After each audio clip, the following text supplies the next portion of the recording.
Hey guys, in this video I'm going to show you how to properly organize your base in Last War. If you find this video helpful, please consider to like this video and subscribe to my channel. In saying that, let's just jump straight into the video.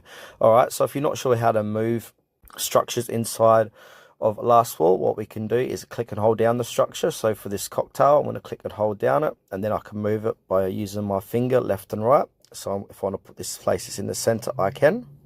And now there's a bit of a strategy behind all of this. So what we first need to do is protect your HQ first. So the headquarters is the heart of your base. Keep it in the center, surrounded by strong defenses like turrets and bunkers.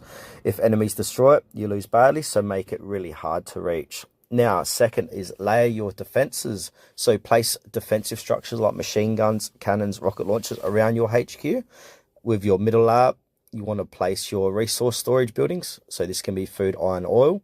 So they're not easily looted. And on the outer layer, place low priority buildings like farms, lumberyards, and houses to act as a shield. Also, with your wall placements, you want to use walls to create compartments instead of one big square. So this slows enemies down, forcing them to break through multiple sections instead of rushing straight to your HQ. So protect storage and key defenses with walls. Also, spread out your defenses, so don't cluster all turrets together, spread them so they can cover different angles. Mix short range and long range defenses to handle both heavy and fast units. By doing this, you should be able to strengthen up your fort.